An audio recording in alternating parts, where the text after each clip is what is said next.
Pūroro Āmua Planning and Environment Committee for the 3rd of November. So I'll now do the karakia. Whakataka te hau ki te uru, whakataka te hau ki te tonga, ki e mākina kina ke uta, ki mā taratara ki tai, e hi aki ana te atakuro, he tio, he huka, he hohu, ti hei mauri ora. Right, I'm now going to move some apologies. I have apologies for the Mayor for all of the meeting, and I understand Councillor Foon, you will need to leave a bit early. That's correct. Right, we'll add that to the list. Do I have any other apologies? Probably there's just a few people still going to be joining the call, but I'm sure they'll be here soon. All right, so I'm going to move those. Can I have a seconder, please?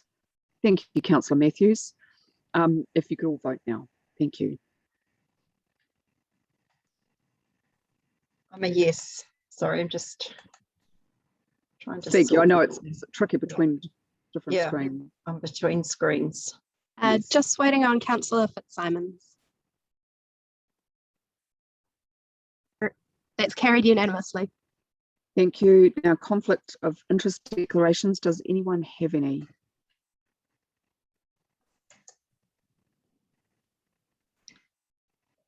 No? All right, that's great. And I'm now going to move the minutes of our last meeting. So that is from the 27th of October. Can I move those and have a seconder, please? Thank you, Councillor Day. And if you could now vote, thank you.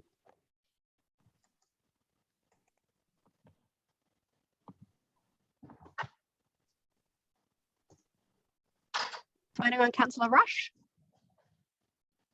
That's carried unanimously. Wonderful, thank you. So there are no items not on the agenda and no requests for public participation, given that we have got these hearings today. Now, I am going to suspend some standing orders to facilitate this meeting. So what I'm going to move is that we agree to suspend the following standing orders to allow this oral forum to take place. So that's 16.1, mode of address, 16.4, chairperson arising, 16.5, members to speak in place and address the chairperson, 16.6, priority of speakers, rules of debate, the entire section from 20.1 to 20.14, and points of order, the entire section 26.1 to 26.7, and that we would also agree to reinstate all the standing orders at 11:50 AM when the meeting resumes in the plenary. So can I please have a seconder for that particular motion? Thank you, Councillor Wolf. Is there any debate? Presume not. All right. If we could vote, please. Thank you.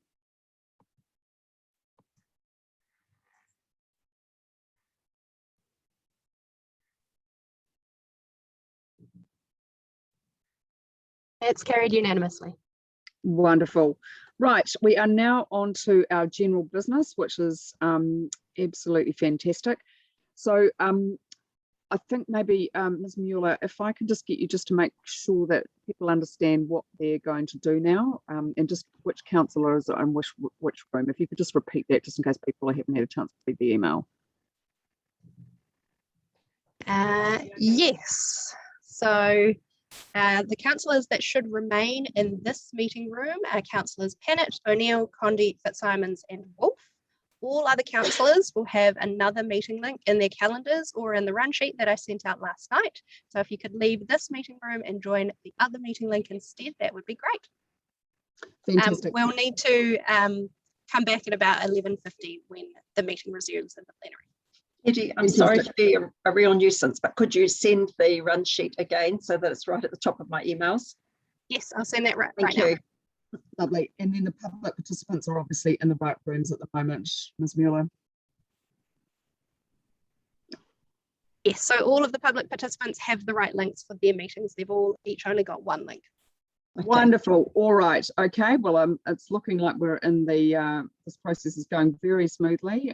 Just given it is a bit of a new one for us. All right.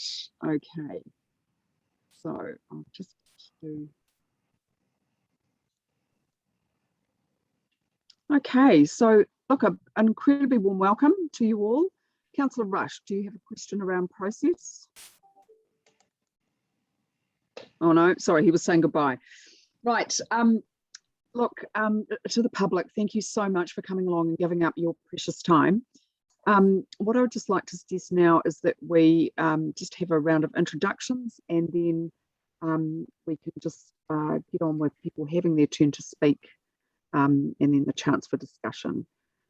So, sorry, yes, Councillor Pennant, just before we go on, I think Councillor Young and Deputy Mayor Free, you're supposed to be in a different meeting room. We are, according but to the I run can't sheet. get the link. I'm really sorry, but I can't get the link to work. It's not So- activating. it's not activating. You'll No. need to leave this meeting first, Oh, and then right. the link will Okay. work. Yeah. Sorry. Okay. Thank you, Councillor Condi. Thank you. It's all new. All right. So look, I'll just start off, everyone. Kia ora, ko Iona Panada ho, Chair of Pūroro Āmua. I'm very excited to be here. Who would like to go next? I will pass it on to Jane Thomason.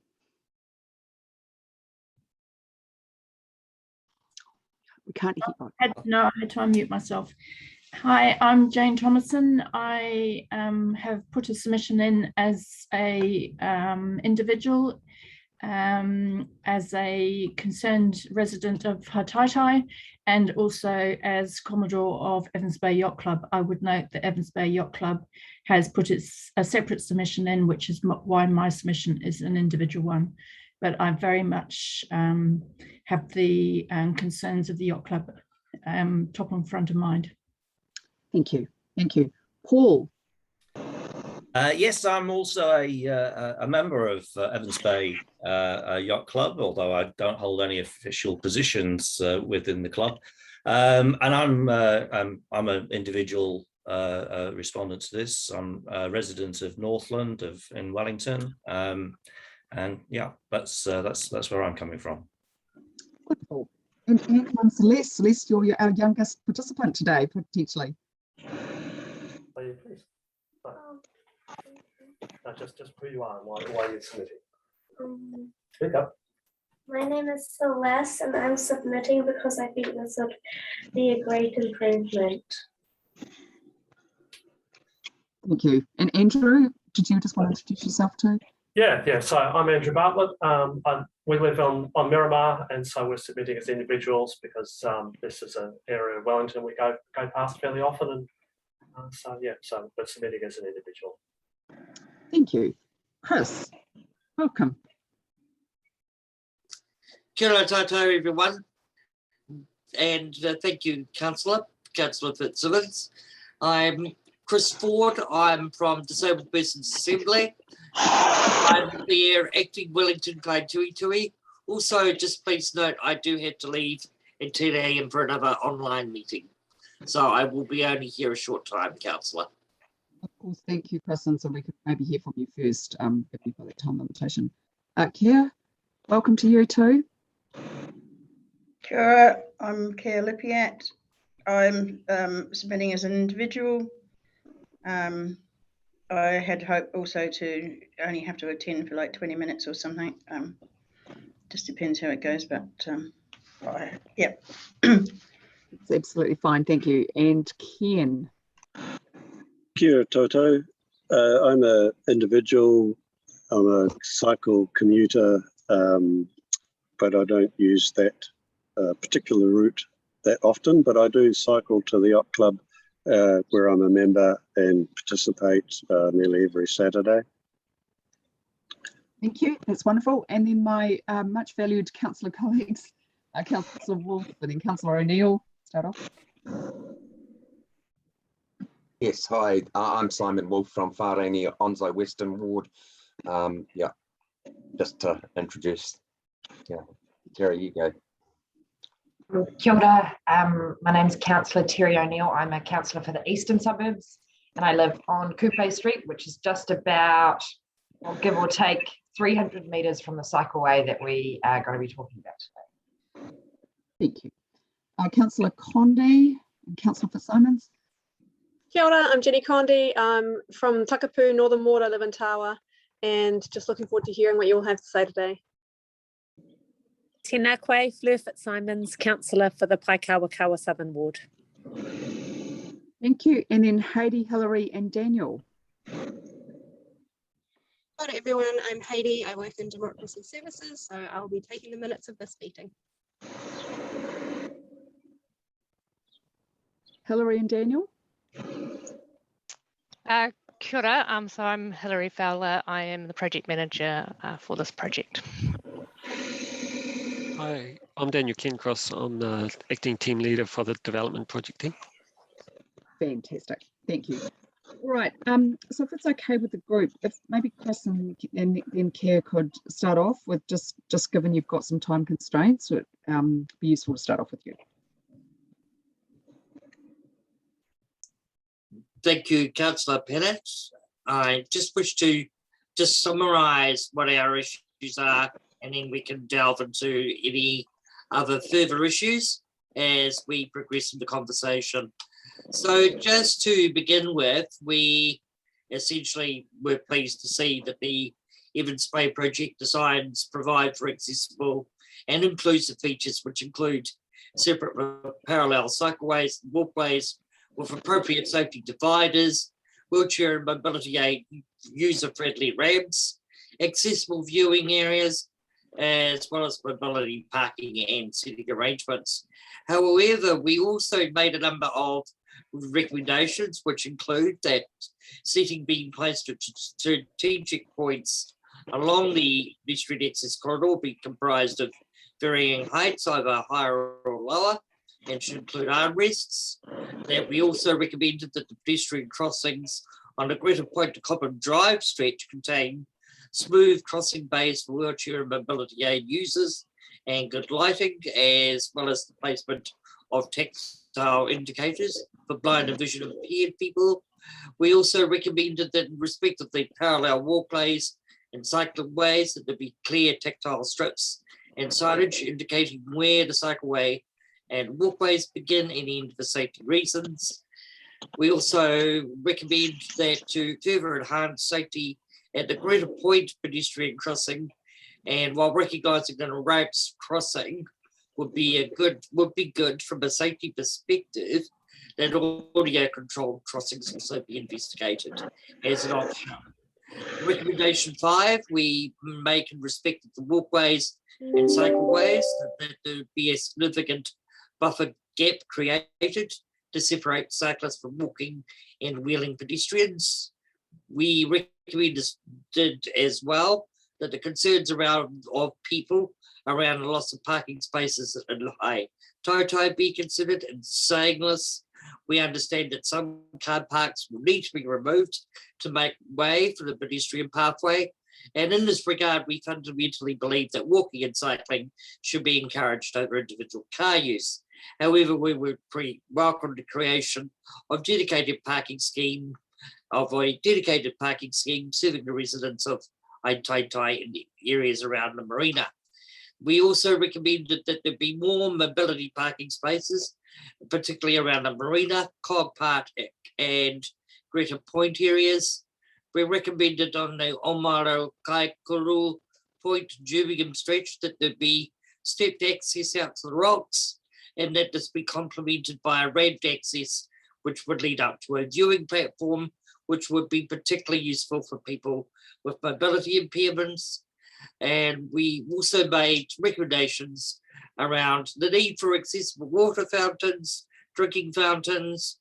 We also called upon the council to review the safety, efficacy and effectiveness of existing protective seawalls around the Evans Bay precinct, and that new wall builds or repairs be undertaken. And lastly, we recommended that co-design discussions take place between disabled persons organisations such as DPA and other disabled persons organisations. But overall, we welcomed those proposals. By the way, I just didn't add in my introduction that I'm based in Ōtepoti, Dunedin, but I'm acting as the Wellington Kai Tui Tui while we just sort out a number of issues in the background in terms of our contract and everything, given the changes that are going on in the disability sector that people may have heard about. But anyway, that's just a summary of our submission. Chair. Oh, kia ora, Chris, that was incredibly clear. Thank you. Does anyone just want to raise a few questions, raise some comments? This is supposed to be a discussion, not just a question and answer session. No? Oh, okay. Ken. Sorry, you're on mute, Ken. Yeah, I just caught something there about a divider between the walkers and cyclists. I think that's impractical for the widths and actually would create more of a hazard than what you would save.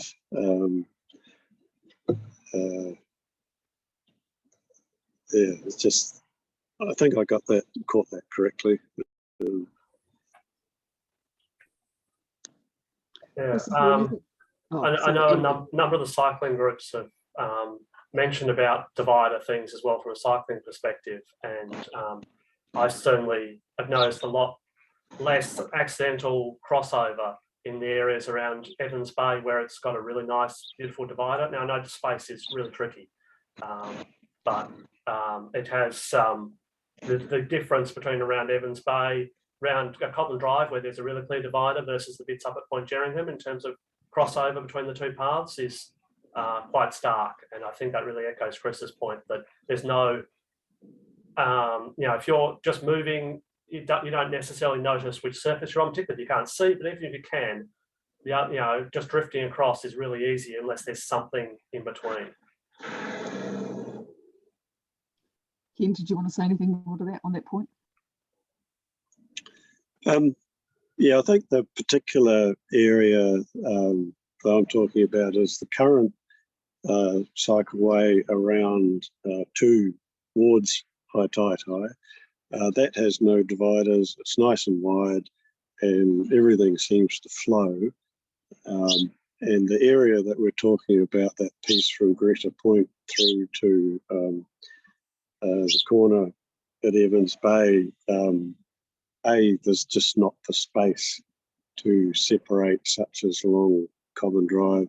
And also when you're cycling, you do need to avoid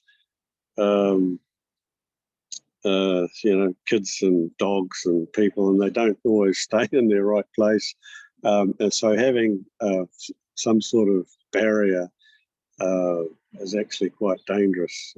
You touch it with your front wheel or whatever, and you just fall off. But no, I understand the whole concept of the separation around where it's possible, across in front of the airport, etc., and that's really great. But I just think some of that area we're talking about, it's just not feasible. But,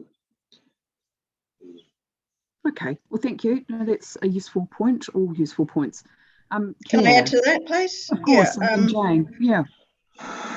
So I was just talking to a vision impaired friend of mine the other day, and her comment was, and I think it was raised by the first speaker, tactile strips. She said if she is walking along that pathway there with her cane, she wouldn't know if there's only a painted line, she won't know when she's going into the cycle lane. But if there's a tactile strip at ground level, then she will know. So that's what the indication that she asked for. Thank you. Okay, that's helpful. Jane? I just wanted to know,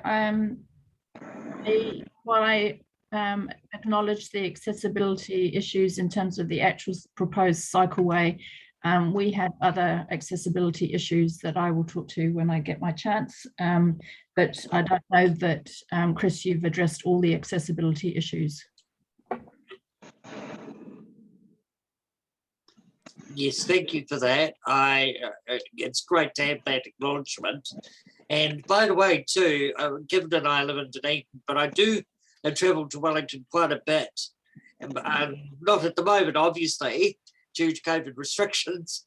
However, given that I've done so for work and other purposes down the years, I've often gone around the Evans Bay area, which is a beautiful, beautiful location. I asked the taxi usually to try and take me there if going to the airport if there's time. It's a rather scenic location to go through rather than going the airport route, the traditional airport route. Anyway, one of the things I'm just wondering about is that, and I think I've touched on this in the submission, is around the availability and mobility parking and other drop-off points for things like mobility taxis, delivery vans, all of those sorts of things in any sort of pedestrianised spaces as well. I think that's quite important to have that multi-use, multi-purpose sort of mix in there as well. I think that's quite important because it could be that on my next visit to Wellington, I might want to go and have a bit more of an explore. I mean, once you build the new proposed cycling and walking tracks, that'll be even better. But if I wanted to go there, for example, I need to have some sort of guarantee, as with other wheelchair users, for example, that I could go there and be dropped off by a taxi or whatever, and then go for a walk, well, wheel in my case. Right, look, thank you. I think that's a really useful discussion. I just want to make sure everyone's got time to talk. So, Keir, would you like to do your presentation now and make your comments? Yes, thank you. So firstly, I want to thank you for making the separated walks and cycleways. They're much more easy to use for the walkers than the shared ones. And I believe hopefully it will allow the cyclists to go a little faster when they want to. Also, the seats in timber platform is a great thing. I'd like to be noted that concrete for the footpaths is a very, very hard walking surfaces for the feet. And so other surfaces are much preferred, such as even asphalt is softer on the feet. I notice that at the moment, at some of the points there are a sort of sandy sort of walkway.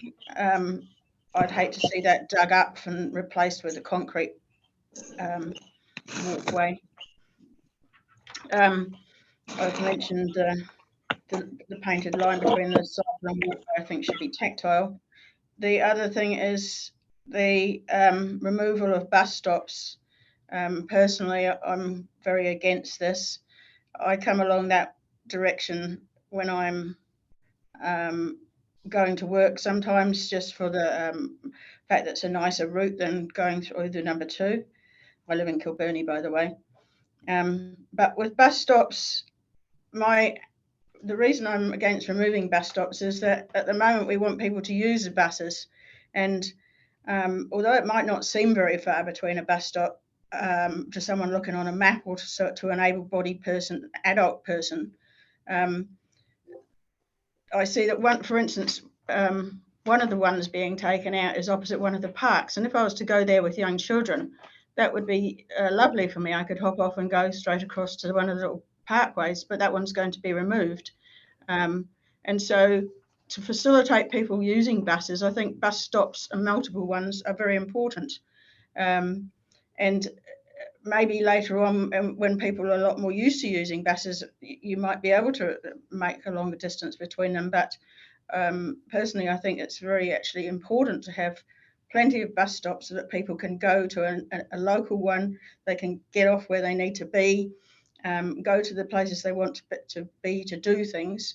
And so I think bus stops are very important. Now I'm just wondering, I've downloaded all the maps, but I don't think I've read the whole thing in detail, but whether there were any plans included that showed the walking time from people living inland from those bus stops down to those bus stops and how they would be affected.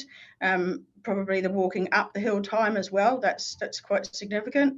I can personally say that I love the fact that where I live in Kilburnie, I can walk to the bus stop in about 3 minutes and a bus will turn up because it's the bus hub. So I just use the buses without thinking about it. But a friend of mine recently was on the 24 and I was with her in town and she was going to have to wait 24 minutes for her bus coming past. Now, if you need to do that, that extra little bit of walking can actually be the straw that breaks the camel's back, that you just think, oh, I can't be bothered to do that extra bit. So yeah, I think there's several reasons. One of them is accessibility. One of them, and particularly for people with small children or other mobility restrictions, I think it depends on how far away you are.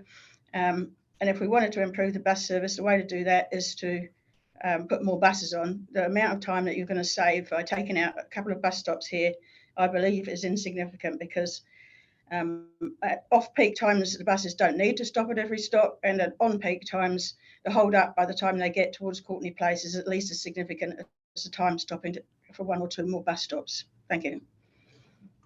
Thank you, Chair. Does anyone want to make any comments or ask any questions of clarification? Councillor O'Neill. Terry. Thank you. I just had a question. I wondered if Hilary might be able to answer or just respond briefly to Kier's point around walking catchments, and we've measured how long it would be to walk to the next bus stop. Yeah, thanks. Yes, so we did do a catchment analysis with all the bus stops. So Greater Wellington kind of have this kind of idea that most residents will live within a 5-minute walk of their nearest bus stop, and so that was a catchment we looked at, and we found that there were only a few properties that were affected, and they were people that were further up the hill, and we did take into account the slope as well. But a lot of those people up the hill are actually closer to bus stops that come through along the top of the hills in Taitai. So, yeah. Does that answer the question? Yes. So, no, thank you, Kier. That was really clear as well. We'll make sure we have a look at the submissions, particularly around specific things like that. Excuse me, Councillor Pennant, I do have to leave now. You do. But just one very final comment, if I may, that we broadly agree with Kier's statements as well around buses and so forth. But I guess it's a balancing act about having to accommodate many modes of the transport modes in a very small space. But I think that as we've stated, we're very strongly in agreement with the proposal, but with changes. Anyway, thank you. Thank you, Chris. It was great to see you. Really appreciate your time. Thank you. Okay. Bye-bye. Right. Jane, Paul, Andrew and Celeste, Ken, who would like to go next? Just so we make sure we hear you, Ken. Yeah, I just forgot to mention I have a time constraint too, so that if I could go early, that would be good. Yeah, no, go for it. Yeah, as mentioned, I'm a keen cyclist and cycle to work every day from the Newlands end of town into town, but I also cycle frequently to the yacht club. It is a problem, loading up the bike with all the sailing gear, but it can be done. But I'm not a boat owner, so I don't have to carry tools and everything. And I agree that the progress to date with the cycleway along the to the point where it is at the moment is marvellous. But from that point on, from Greta Point through to the corner to Cobb Drive, I think it is problematic from several points of view. There's a lot of activity goes on in some of that area as opposed to, along the early part. And while I understand the ambition of having that full, I think it's 5 metres cycle walkway is ideal, I'd like to point out that I cycle through Mount Vic Tunnel often, and that the cycle walkway through there is 1 metre wide. And while it's not ideal, it functions. And I'm amazed at how courteous people are with walking and cycling and scooting through there. It works. So that's one end of the spectrum, which isn't ideal, but it does work. But I think there's some things that we could do along that stretch, Taitai Beach and the yacht club, etc., Cog Park. One of them is at Cog Park is there's room there to put angle parking in, and by bumping in the fence a little bit into the park, you can get some more room for the footpath for the motorists there. Because this park's been taken out, I think you could double the number of parks by angle parking there. For the people that use the Sea Scouts, there's yachts there, there's the dog park, there's a lot of reasons for people that need to use their cars to get there. So I think that could, let's say, double the number of parks along that piece without impacting the improvements. Another thing I thought of that I didn't mention in my submission was that the light poles along that section are a pain. And they take up about half a metre of the path where they poke out. So I think a design thing could look at removing those and attaching lighting more frequently to the fence itself to light the path. And with the LEDs these days, they shed a lot of light across the road compared to the old sodium ones, and the road can be lit from one side only, and I think you could light the path using an alternative method of lighting, and that gives more space and less pinch points. And I just think that we need to be cognizant of all of the other uses of the yacht club has national events, and you know, there's a lot of people in regional events and they come from out of town, so parking is really important within the distance of the yacht club. And there's one other point which I can't get my notes to work. And there's a lot of people, I mean, it'll be mentioned by others, that have access problems, as mentioned, and have a lot of equipment. The other point was along the boat park and the camper van park, I think that you could get another metre by moving the fence in 1 metre without impacting anything else. And the other design thing I thought was to make sure that the road width itself is 6 metres, I think is the minimum that's recommended.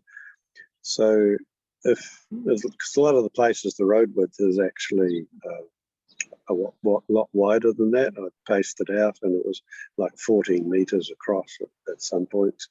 So if the road is measured at 6 metres, I think that would gain an extra metre on the path without taking away car parks. So yeah, I just think that there's some points there where it's just takes away too many other assets compared to the ideal of having a complete width of cycle walkway around the whole lot. So that's basically the main points I wanted to cover. Thanks. Thanks, Ken. Any questions, comments from the rest of the group? Jane. I agree with the positioning of the light, the lampposts on the path. It does create obstructions, and if they could be moved, that would be great. I don't agree with necessarily having horizontal lighting, because that impacts on the environmental night lighting in terms of the bird life and everything else. So I still think it needs to be down lighting using the modern environmental technology, not horizontal lighting. But I agree, if we could move the lampposts, that would be good. Thank you. Andrew and Celeste. Yeah, on the width thing, I would note on the completed section around Point Jerringham where the width of the footpath was compromised to allow car parking on the hillside, that we get a lot of runners on the cycle part of the path because it compresses down to what looks, particularly with the drain, to be more like a metre for walkers and runners. And I see a lot of runners instead on the cycle side of it. So I would be very much cautioning against trying to squeeze and thinking that that'll work. You end up basically making a shared path, and that has all of its own problems. So I would just caution about saying, oh, we can just squeeze. It tends to compromise it in what I've seen riding along the bits that have been completed so far. Yeah, my comment with that is that I ride in from the Newlands Narrower end, and the idea of you say having squeeze points, etc., is that as long as you can see that there's an opening coming up where you could pass, or the cyclist, it's very rare to have a walker and cyclists passing in both directions at that exact point. But it's sort of the concept on the road of passing lanes. As long as you can see that there's a passing lane coming up, you can have some patience to wait for and pass somebody. So yeah, it depends on how long it is, I guess. Right. Thank you for that. Just want to keep going with time. Just unfortunately a bit of a pressure. Andrew and Celeste. Celeste, you've been waiting for ages. Would you like to have a go now? Yeah, so Celeste, why do you think this is a good idea? I think it's a good idea because it's extremely annoying for cyclists and dangerous for pedestrians because cyclists are going at higher speeds than pedestrians. The solution is to have a separate cycle path so that we don't have to weave through them constantly. This is quite dangerous. If this does happen, what positives could there be? Well, okay. Well, the bit that is finished at the other end is almost perfect. It is lovely and smooth, wide, and plenty of space. You can go extremely fast and feel free to ride as if you were on the road, but without cars and trucks or any traffic, even pedestrians. That makes me feel free. What do you see as a difference between the bit that is already done and the bit that we're talking about? It is so annoying constantly dodging people, but sometimes other people think that it would be better to go with trucks than to weave through people. Weaving through people can be dangerous to pedestrians, and riding with trucks is dangerous itself. This is something important that we can do that can change people's everyday lives by them being able to have a safe and easy route to the city with access all the way from Miramar without a care in the world, without having to worry about traffic or anything to do with the road. No matter where you live along the route, it is easy to access the city without having to care about the road. Are we trading one fun thing for another? This isn't just a trade for one fun thing and for another. We're not asking the yacht club to exchange our fun thing on bikes. This isn't just a fun thing, even though it is. This is a helpful route that will get people to their work every day. And my bit of it is, I really like this proposal. My main thought as I wrote in my too many written submissions is that it's really important to finish the route. The safety and comfort for those travelling through the area, as well as those who are recreating in the area, running and not having people like me weaving through them.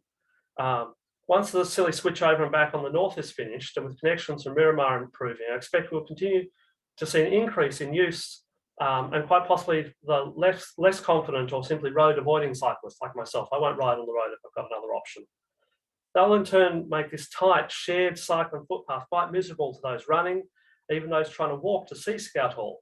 Yes, I've had altercations with folks who think it's a footpath because it's so narrow and wondering what I'm even doing there on a bike. Likewise, we're on a big broad path because that's what keeps the path used by all cyclists. I've watched with interest how, despite the fears that we would build this thing and road cyclists wouldn't use it, the lycra-clad road lighting set stick very well to the new path around Point Jerningham now that it's built. I'm not so confident we'll get the same if there was, for example, a compromised section of shared path to keep parking instead. And then we'd lose the safety benefits because we'd have more cyclists back on the road with trucks. I'm sympathetic to those who see this massive change that threatens the viability of the Yacht and Motorboat Club. I get why folks are worried. 57 car parks for what I've counted as 100 car peak. I get that's a real drama, and I hope some more things could be squeezed to find a bit more space, particularly on the big on the asphalted area, perhaps more some efficient use. I would think even on a busy day, some of that loss could be made up elsewhere, perhaps in the embankment below and alongside the Freedom Camping, where there's the decorative strip that between the Freedom Camping and the boat sheds. Fundamentally, however, this is a major arterial route. If Wellington City Council parking policies have any meaning, then priority should be for transport, in particular active transport, not just convenient parking. There's only one spot I would encourage a change in parking. I think that putting pedestrians out on a boardwalk, perhaps, between Taitai Beach toilets and the Green Havana Cruising Club, having perhaps a combined disability park, cleaning park in 10 minutes, run and pee park. As otherwise, I think that people, I have seen people, they go to see a toilet block and they pull up fast, usually on the dotted yellow lines. I think because otherwise people are likely just to pull up onto the cycle path as they're quick, are not here for very long. So yeah, that's sort of my thoughts on this area. I ride every day I'm in the office, I ride through there. As I say, I stick to the shared path because I don't like mixing with traffic. And it's a busy truck route. And I think that we need to really do it well to keep the benefits and to make sure that we don't have those sort of conflicts situations that we don't want to build for, this isn't going to be changed again in the next 50 years. Let's try and get it right. And see what we can see if we can squeeze some of the, I realise the parking's a real drama, but that's, it needs to be a place where people are moving through first. At the end at Oriental Parade, you regularly see 1,000 movements a day, and I think even at the Common Drive end, it's down 500 or more movements a day. That's a lot more people moving than we're talking about losing car parks for. Now, one doesn't really make the other, and pain is pain. But I just, there's going to be a lot of use of this. Great, thank you very much, and thank you particularly Celeste for doing that. Thanks, Chair. Thanks everybody. Oh, you're off now, Ken? Yeah, thank you. Okay, thank you so much for coming along. Yeah, no, Celeste, really well done. Like, I wouldn't have done that when I was your age, so that's awesome. Right, any comments, questions? Ask of Andrew and Celeste. Terry. Thank you, Andrew and Celeste. Celeste, you mentioned in your submission the finished part and the other part of the cycle lane is your favourite. Can you just tell me which part of the cycle lane you like? Is it the one by the big orange needle, or is it closer to? We were talking about the bit up near Point Jerningham. Point Jerningham. Yeah, the bit up to, you can speak on it. The bit. I don't know the name of it. Yeah. Okay. Yeah. The bits between the bits either side of the current work site. All right. Cool. No, thank you. Because that's the bit that's most comparable to what we can achieve for this section. Yeah, short on space. I really love the common drive bit, but I wasn't even daring to try and, you know. I got to 30. I think I got to 30 kilometers an hour on that. Wow, it's faster than me. Very good. Here, did you have a question? No, I'd just like to support Celeste and her father there, I presume. I'd just like to support them in talking about building this for the future and not accepting the pinch points. And once you've built it, I was just seeing something the other day about what had happened in Seville, where once the place was built, the cyclists appear because it's safe then, and they feel that they can do so. Expect cycle traffic to increase once you've built something, and therefore don't compromise. Celeste, can I just ask, do you think lots more of your friends would use this cycle path if it, if it was built and all done like you want it to be done?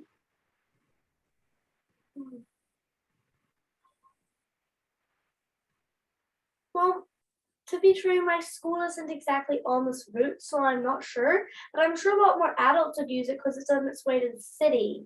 And people could get to their work doing this, using this. On our ride back on Saturday, when I took Celeste to make sure we saw the area, I saw a dad and a kid younger than Celeste riding through the unfinished part, and it really made me realise what we were putting people through to get through the city. And it also, Celeste reminded me how bad it used to be. She was telling me how. I remember how it used to be like there was such a narrow cycleway, like that it was like less than a meter. Yeah. Less than a meter wide, and like there was like constantly cars parked in it. We'd have to constantly keep weaving through the cars, as getting around them, and constantly keep on changing lanes, go through this, go over there. And I had to do that when I was many years younger than I was now. And now. All right, well, look, that's absolutely brilliant. Thank you. Jane. I mean, I do hear what people are saying about the Cycleway.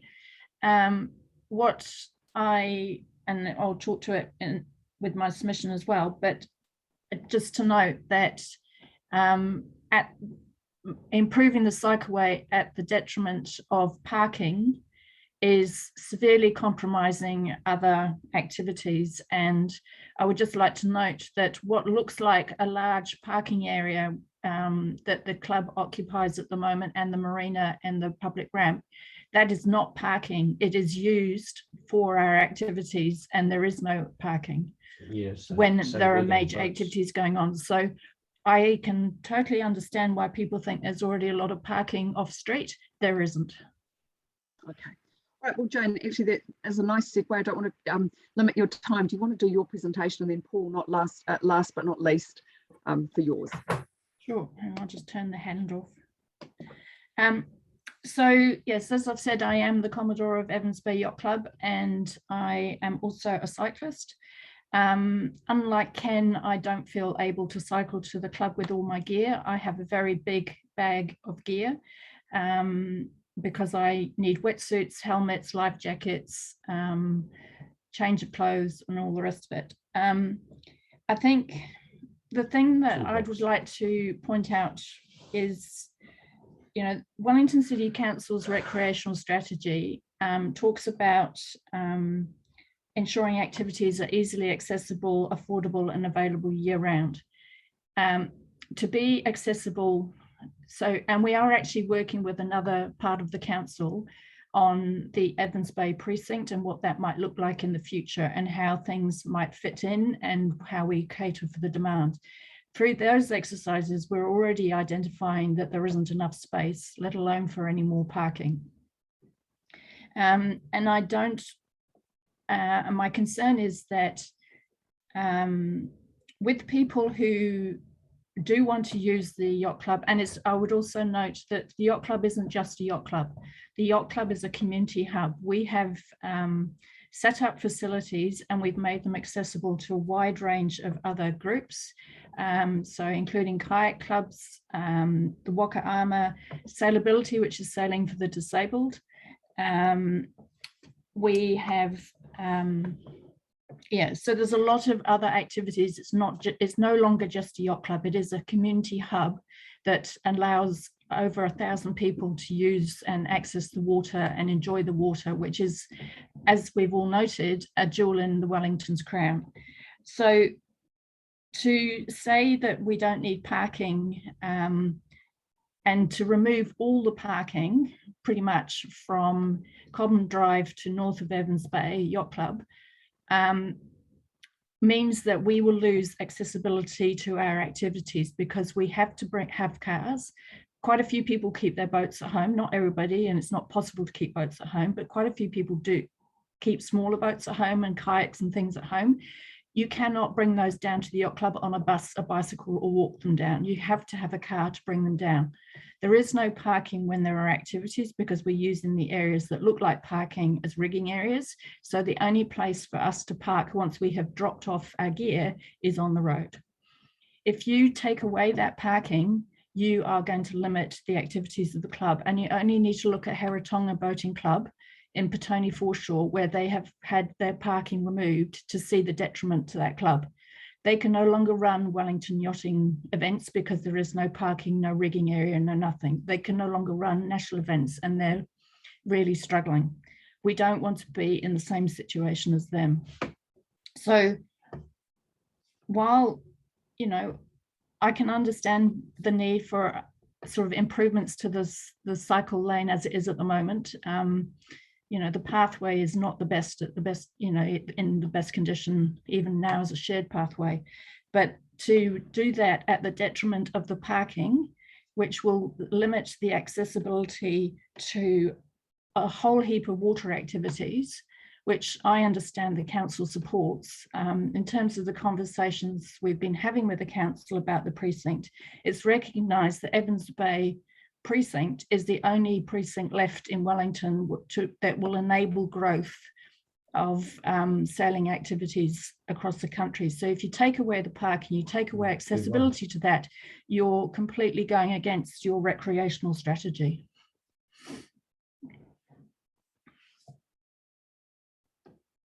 That's it. That's look, thank you, Jane. I think that's helpful. Hilary, can I just ask you a question just around the space for, you know, doing your rigging, which I can understand. How will we accommodate that? What was your thinking there?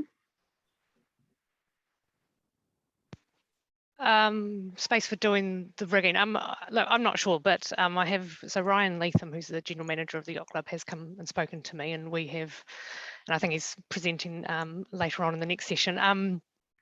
So we've talked about possibilities for the off-street area, which we haven't considered to date. So that that would be in the next stage of design, and it all depends on, obviously, on how what councillors approve, or what you guys tell us to do really in the next step. Okay. Yeah. Well, thank you. But we are willing to work with the yacht club to optimise that off-street area. Okay. Well, thank you.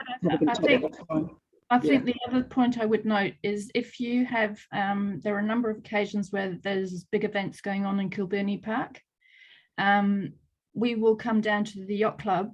You know, if it's a triathlon, they're often very early in the morning, and by the time we come down to the yacht club, there is already no parking on the street, because everybody who's wanting to use Kilbirnie Park has parked along Evans Bay Parade. So there are already overflow issues with the parking. So it's not just an Evans Bay Yacht Club issue, it's other facilities around that area that use this area as parking. Not least of all the residents. All right, look, Andrew and Celeste, and then Terry, and then we must get on to Paul. Thank you. Thanks, Pete. Well, how you were talking about that you don't have the park, that you're using the parking so that you're able to do this, and you're limiting the activities you're able to do. I understand that, but what the cyclists are having to do is actually, it's a bit dangerous. And it's not dangerous to limit the activities you're able to do, even though I wish that you didn't have to. It's actually dangerous to ride with the trucks. It's dangerous to weave through pedestrians. So I understand that, and I'm not saying don't make it safer for cyclists. I'm saying don't make it safer for cyclists at the detriment of access to the water activities that go on in the air in Evans Bay. I would also like to say that how you said that there's no parking along Evans Bay because everyone's taking the car to park there so that they can go there. Well, if they're not the people that are going there and aren't going to be going to the yacht club, well, maybe after this is done, there'll be less people using the car to go there. There'll be more people going on the bike, and there'll be more parking left because people will be going on the bike. The problem is the amount of gear that we have to bring to the club to actually participate in our activities. It's the things we have to carry and bring to the club to enable us to do our activities is the issue that stops us walking or cycling. Okay, right, look, no, thanks for that clarification. Terry, just quickly, and then we'll get on to Paul. Thank you. And thank you, Jane. We've had other submitters raise, a short stay park right outside the loos. And I was just wondering if on-street parking, if there was a way that, if there was a time allotment that we would set that would give people enough time to come and drop off all of their stuff safely, and then maybe they could go park somewhere else, or what would be the ideal time if we were to design a few parks to be short stay? We come down to the yacht club for the whole day. So, and there is no, there is no other parking that that we would be able to use. So drop-offs, drop-off areas are, have a purpose, but a lot of water activities and people will spend the whole day on the water. So, and they need to bring their gear down, and there's nowhere else to park. Okay, cool. And yeah, I share your sentiments around people taking up all the parks because they fill my street as well for marathons. Yeah. All right, thank you, Jane. Very comprehensive. And Paul, last again, but not least, and we certainly won't cut you off. So go for it.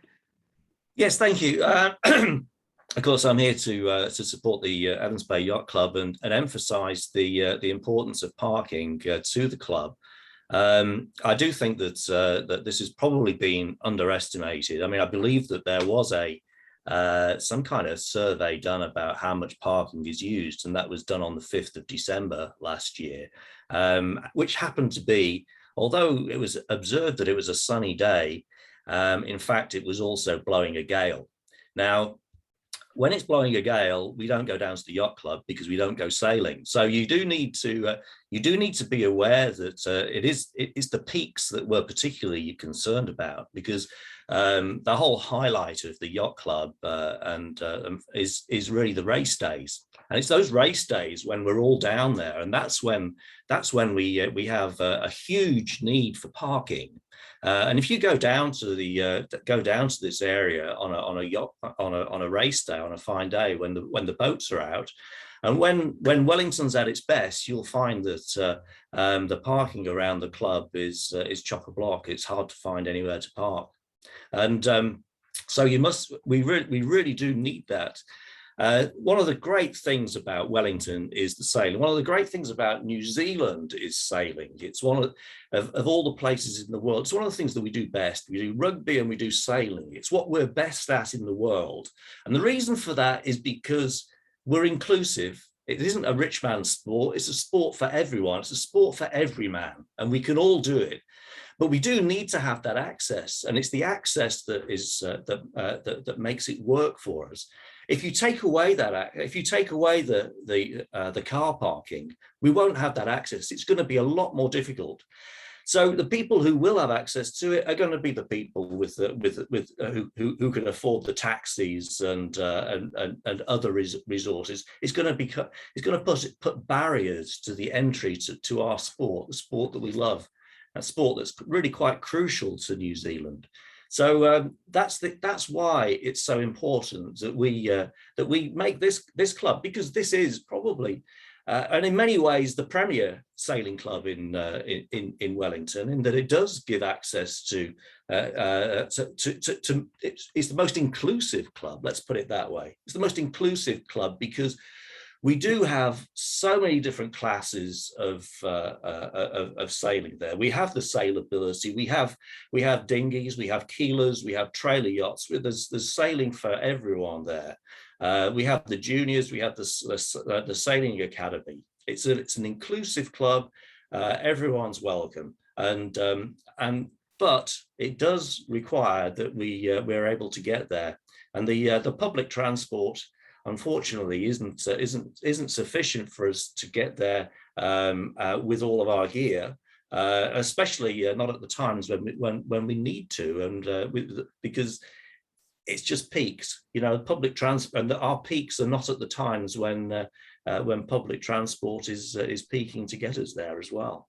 We really need it on the Saturdays. We need to be able to get to the club on Saturday mornings in particular, and get away on Saturday evenings, because we spend all day there. And well, I say particularly Saturdays, but we do also run these national events. And without being able to park and have access to, it's not just the people from coming around the region who need to be able to park there. It can be people from elsewhere in the world, but we do need to be able to support them. And we have officials, volunteers who help to run those events, and we all need to park somewhere. And we can't park on the premises, as Jane was saying. We can't park on the premises because the premises are full of boats and trailers and that are being rigged, and we need all of that space. That's my submission. Oh,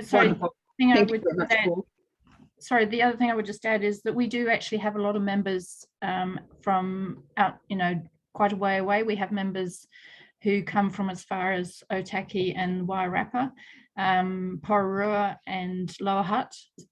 So those people, again, would find it difficult to walk or cycle. All right. We also have a wide age group. Sorry. Yeah. Okay, thank you. That's useful information. Andrew and Celeste.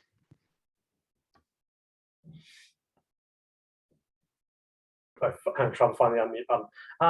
My thing I would just say to those concerns, I just would like to hear, because I didn't see it anywhere in the submission, a positive suggestion what to change. The view from the yacht club, as I read it, seems to be very much, no, this must not happen, rather than this is how we can make it work for us, or this is the optimizations that we could do with council funding, or this is what if we can find 10 parks, if you can find another 10 parks, then we can cope. It just seems to be just, no, this must not happen, and I'm not sure that's a viable. Well, if you're talking to my submission, then it was not. I've not said anything against the idea of the cycle lane. I'm merely making the point that we need car parking for the yacht club. I'm not trying to say no, you can't cycle or you shouldn't have a cycleway. I'm just emphasising that you can't take away, and it doesn't need to be us against you. It's not cyclists against sailors or sailors against cyclists. There's got to be room in this city for everyone, and we're just saying that this is where we need some space in this city for us. We need somewhere, and we need to have car parking available for our club. So, what is your suggestion? Well, our suggestion is that we need to have more car parks, or the cycle lane that you're designing needs to allow for some more car parking in the vicinity of the club, and we need quite a lot of that car parking. Sorry, hang on. Can I just? Where would you get the car parking? Sorry. So we're just trying to have quite a reasonably peaceful conversation. So can I just can I just ask Paul, is there any place that you can think of along the parade where you could find that parking that you needed? Could I just answer? Yeah, sure, Jane. Because I know that Ryan Latham, who is our general manager and is talking to this next, has been having quite a number of conversations with Hillary around possible solutions and how we might be able to accommodate some further parking where we are at the moment. But yeah, so we haven't put it into submissions in terms of some solutions, because we have been working separately with Hillary to try and work out what compromises we may be able to offer to enable some of this to happen. But you know, ideally we'd want the parking and the cycleway, but you know, and it's how do you find a solution that enables everybody to do what they need to do? And it's a very challenging part of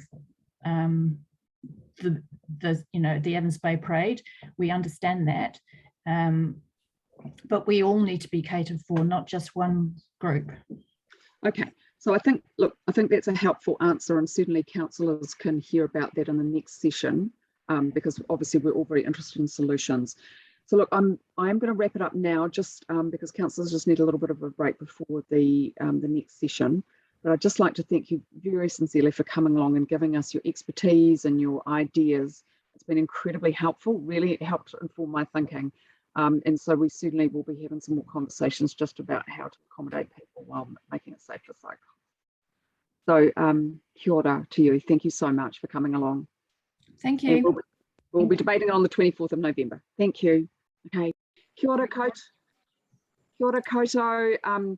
Lovely to see you all here, and thank you so much for giving up your very valuable time. I'm Iona Pannett. I'm chair of Pūroro Āmua Planning and Environment Committee. And lovely to see my colleagues Terry O'Neill and Jenny Condi online with us. Just wondering if we could just do a quick round of introductions, and then we'll crack right into listening to what you've got to say. Thank you. So maybe Ryan, you're on my right. Would you like to just introduce yourself? Thank you. Cool. I'm Ryan Latham. I'm the manager of Evans Bay Yacht and Motorboat Club. And yeah, that's probably all you really need to know. Great. Matt? Hi, yes, Matt. I'm a resident on Rata Road, just off Evans Bay, and our property joins up to Evans Bay. So I'm just a resident around here, really. Never just. Right. Adrian? I'm a local resident, live in Seatoon. I grew up in Taitai, Matai Road. Right. Taitai Beach was my beach as a child. So yeah, that's my background. Awesome. Lovely. Marion?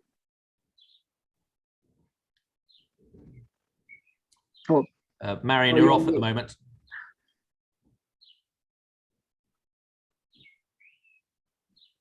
Yeah. Hello, I'm Dr. Marion Layton. I'm one of the senior consultants at Wellington Hospital, and I am here representing Doctors for Active Safe Transport, helping to motivate our commitment to the city's health and well-being, as well as each individual piece of road that we have to discuss. Lovely, thank you. And Terry, one of our Eastern Ward councillors. Kia ora. I am Councillor Terry O'Neill for Te Motukarangi Eastern Ward.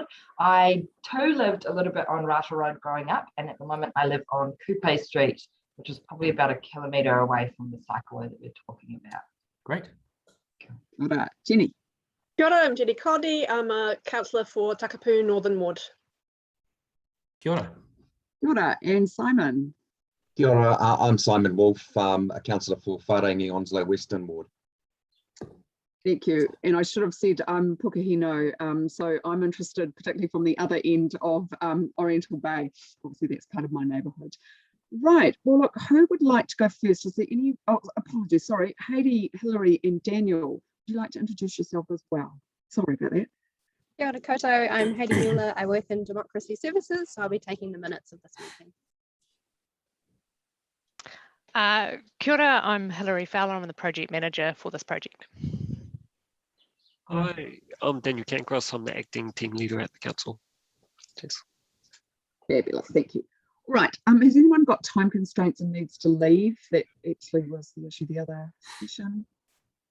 I've got a couple of things I need to nip out for, but I can still hear you. I've got the microphone on, so lovely. I can keep engaging. Right, well, who would like to go first then? I'm happy to go first. Great, go Always for it, good to- Adrian. Thank you. It's good to get these things out of the way. So I've got notes that I'm just going to read from. I'm not familiar with Zoom, so we'll just see how we go. As you know, I'm Adrian Linney, and I grew up in Taitai, and I currently live in Seatoon. As a lifetime Wellingtonian, I'm very aware that we don't generally choose to live in Wellington for its climate. One of the big attractions is its natural environment, particularly the harbour and the variety of recreational activities it offers close at hand.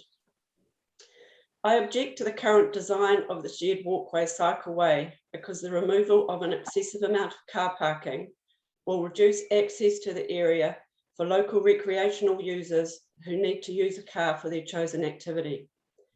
The stretch of road from Greta Point to Taitai Beach services a very busy area with a large range of amenities and recreational users. That includes the Greta Point Cafe, the dog park, patent slip, the Wellington Cadet Centre, the City Council tennis basketball court, Cog Park and Taitai Beach. The dog park is the only fenced dog park in the eastern suburbs. It is used by dog owners whose dogs are unable to be walked on the footpath, and they will drive to the dog park.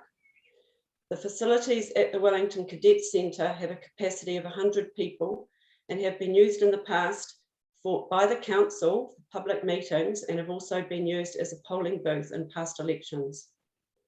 Cog Park is used by the council for public events and travelling exhibitions, most recently the circus. Taitai Beach is the safest beach in Wellington. It is sheltered, shallow, and has barely any tidal currents. It is safe to swim in, even in the most extreme gale-force northerly winds, and is unique in this regard. The beach is used by families with young children, as well as people learning to kayak, paddleboard, scuba dive, snorkel, or become confident at open water swimming. It is the beach that open water swimming groups will relocate to on a windy day, and only a couple of weeks ago was used by the Wellington Triathlon Club for their first sea swimming event of the season. In summer, the beach is crammed with users, particularly if it is windy. Taitai Beach is the only beach in Wellington that provides flat wheelchair access to steps that lead directly into the water, and is an important amenity for the elderly and people with a disability. I know a woman with MS who uses this beach because she can get herself safely from her car to the steps and is able to lower herself directly into the water, much like a swimming pool. These are low carbon emission activities which are active, use our natural environment and benefit physical and mental health. They should be encouraged. The nature of the activities enjoyed at Taitai Beach means it is not always possible to walk or use a bike. The quantity of gear and the need for secure storage whilst in the water means a vehicle close by is essential. Families with young children, elderly, and people with a disability will not necessarily be able to cycle.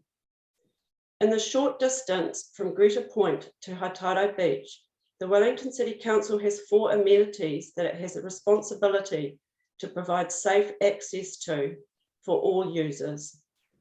The traffic report commissioned by the City Council incorrectly described Taitai Beach as having relatively little demand for parking. The traffic report did not consider water sports users with equipment, the elderly, users with a disability, users of the dog park, or the possibility of the Cadet Centre or Cog Park being used for a public event. The proposed cycleway will result in the removal of all 28 car parks at Taitai Beach and a further 112 between Taitai Beach and Cobham Drive. The remaining parking will not be sufficient or fit for purpose for its users. As a result, the City Council will be failing in its duty to provide adequate parking close to its own amenities. Every popular, well-used beach in Wellington is appropriately serviced with directly accessible parking. Taitai Beach will have no suitable parking. As currently designed, the goals of the shared pathway have not been achieved for the wider community. Reducing car parks does not reduce carbon emissions, and it ignores the future use of electric vehicles. Instead, ensuring local amenities remain accessible to local users reduces carbon emissions. Without access, water sport users will simply drive further to a less safe beach that is accessible. The elderly and people with a disability will no longer have access. People with elderly disabled dogs will need to travel out of the suburb to an alternative fenced dog park. If any public events are held at Cog Park or the Cadet Centre, the parking will be utterly inadequate. For these users, the area will be closed off and their connection to these places will be reduced and not enhanced. As proud residents of this beautiful city, we all have different needs. Urban development should not service one need to the exclusion of others. It should connect all people to places, not connect some whilst creating barriers for others. I have included in my submission alternative design considerations that would enable additional parking for non-cycling users without compromising the cycleway, and would appreciate the opportunity to discuss these. This is just the beginning of a process to create an extensive cycleway network around our city. Let's create something that is a real asset to our city and all its residents. Thank you. Thank you very much, Adrian. That was incredibly clear, and definitely the design consideration work that you've done, that's really helpful. Councillors, other public participants, any questions, comments to make? And sorry, also just Councillor Fitzsimons is having some technical issues, but will be joining us. Anyone? Matt?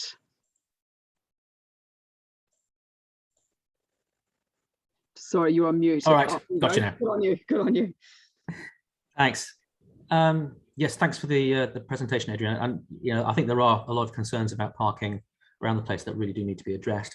I'm also interested about the dog park and it being the only one in the eastern suburbs that's available for people. And I just wondered if anyone else in the council was able to comment on that, and whether there is an opportunity for increased dog park availability around the region. I mean, we can't get rid of all barriers to the cycleway, but if we can manage some of them, at least it would be good.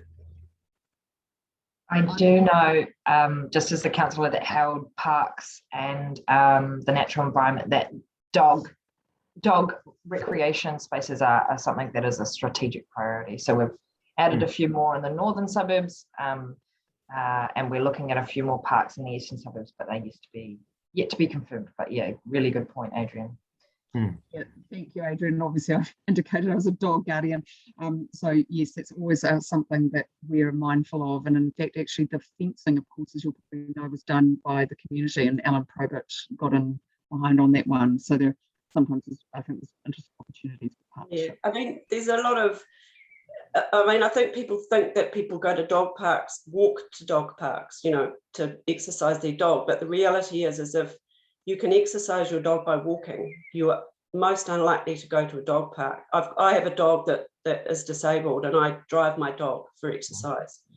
It seems crazy, but that is the reality for a lot of people. They either can't walk or their dogs can't walk on asphalt. So yeah, it is. So you really need access to a dog park that has parking nearby. And whether that's right. The one on Evans Bay Parade or whether that's another one, you need something. Yeah, I mean, my dog drags her paws behind her, so if she has to go on the footpath, then her paws will be bleeding. So hence she goes to somewhere where there's grass. No, that's understandable. Adrian, can you just talk? You mentioned this design work that you've done. Have you got something that you can show us that might? I gave it a bit of thought, because as you know, I know the area reasonably well. In my submission, I did put in some alternatives, and I mean, obviously, in a perfect world, it would be leave everything there.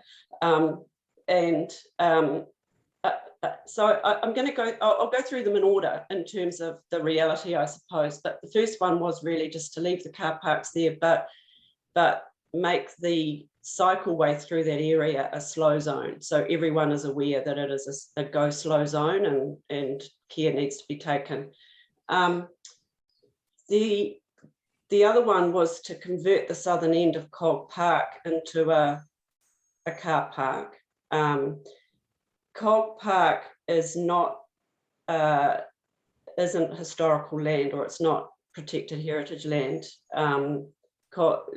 I probably was at some stage, but it's not now. It's just open space A. So it could be possible to create some parking there, which would be adjacent to the beach, similar to Ballina Bay. The idea that I like the most, that area down there is quite historic. As I'm sure you're aware, patent slip is there.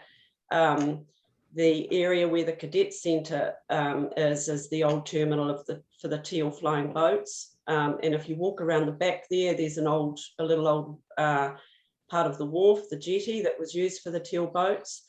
If I walk around that area, I don't walk through the existing pathway. I always choose the beachfront because it's quite beautiful around there. It's scenic. There's the old wharves. But if you walk around there, there's nothing to suggest that area was ever really anything.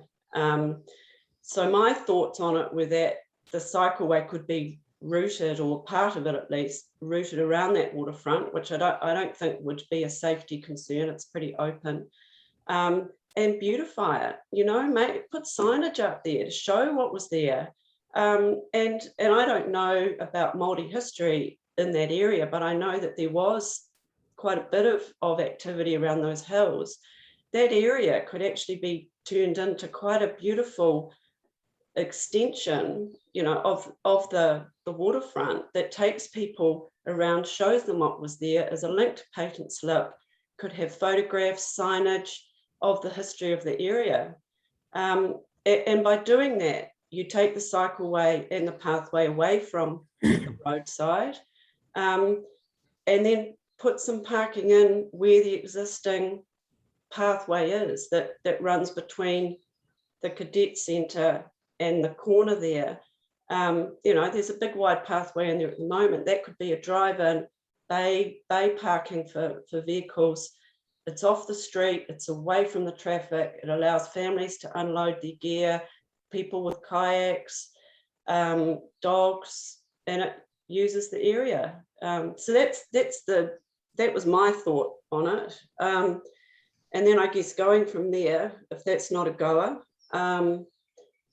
as an absolute minimum, storage lockers at Taitai Beach and short stay parking and disabled parking, so that people can get there.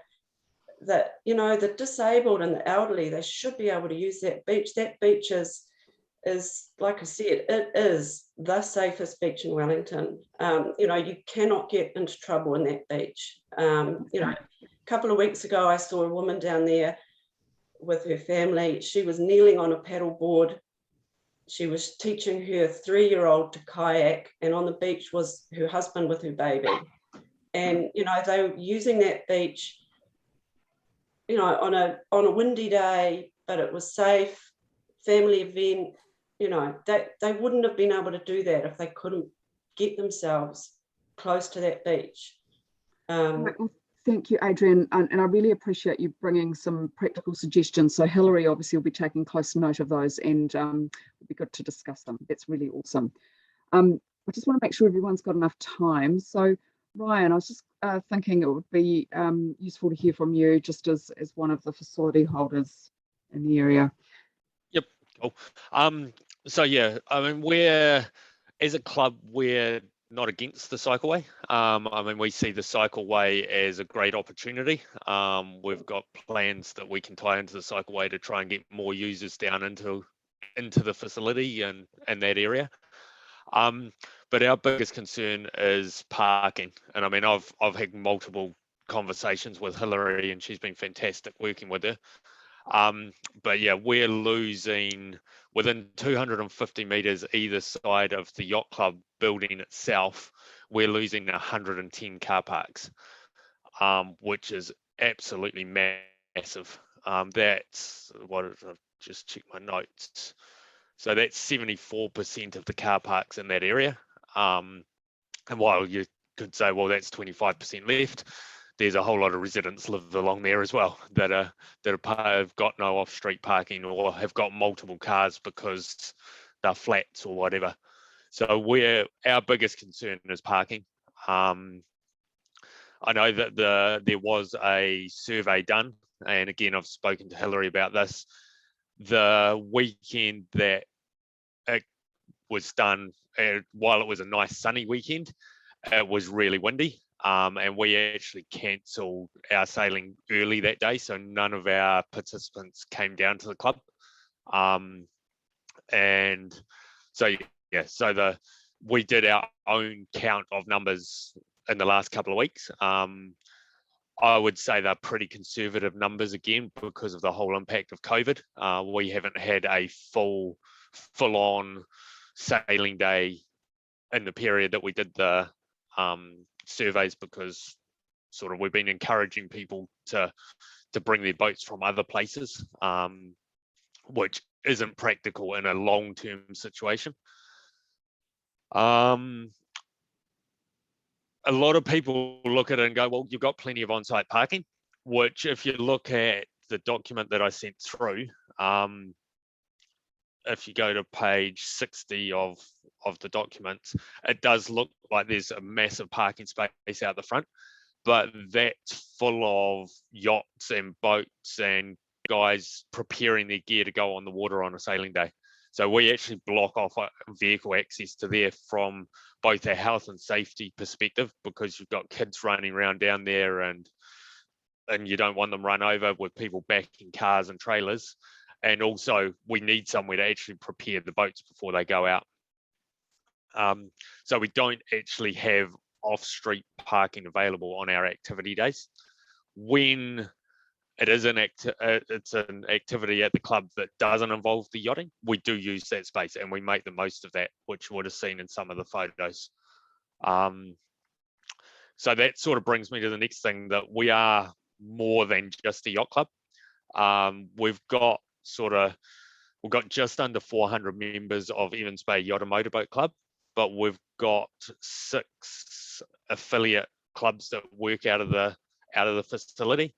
So that includes Wellington Surf Casting and Angling, Sailability Wellington Trust, which is sailing for disabled people, Tai Tonga Outrigger Canoe Club, Tup Bradford Intercollegiate Yachting, the Victoria University Sailing Club run out of our facilities. There's the Wellington Kayak and Kneeboarding Club. And also we work quite closely with Britannia Sea Scouts. So while they aren't based at the club itself, they've got a shed 100 meters up the road. Whenever they have any breakout sessions where they need a little bit more area, or their annual prize giving and all that sort of stuff, that's all run out of the club. So the facility is used by, we calculated it the other day, it's about 1,000 members actually participate out of the club. So it's a big community facility, and our concern is if we don't have parking, it can't be used in the way that it needs to be. So the other activities we sort of have out of there are, we have everything from funerals to birthday parties to wedding anniversaries to Greta Point Residents Association have meetings there when they've been going through some stuff with the weather tightness and that sort of stuff. So they come down and meet there. We're used as a polling booth. We were a vaccine centre the other day. So it's a real community asset that, if there's no parking, can't be used to its full potential. So that's our biggest concern. The other one is, well, it again relates to parking, is we host a lot of significant regattas. Like in the last 3 years, we've had 6 national championship events.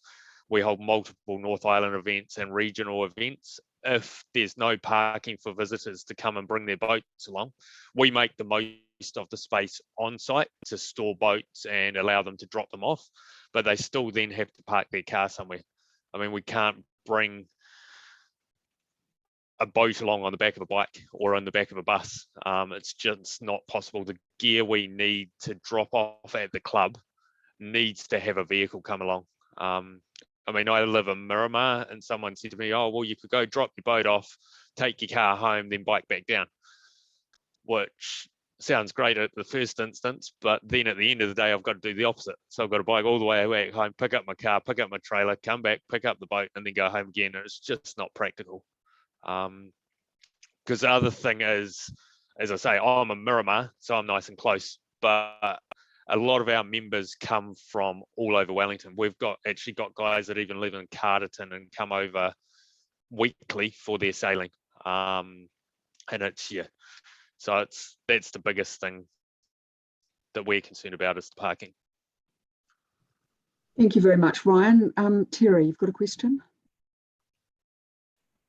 Thank you. I have two. So I'll ask the first one if nobody else. That's fine. That's fine.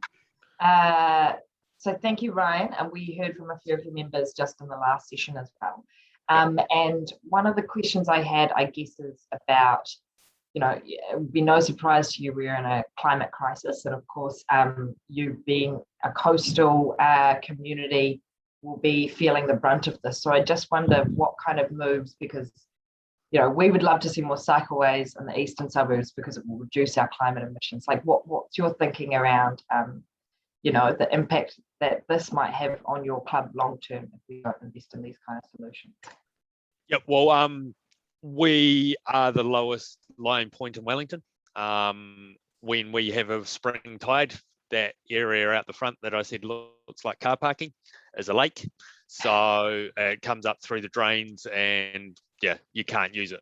It's quite interesting watching people take their vehicles through it and then you tell them that it's salt water and they all panic because I think it's just rainwater. But yeah, so we are very aware of that.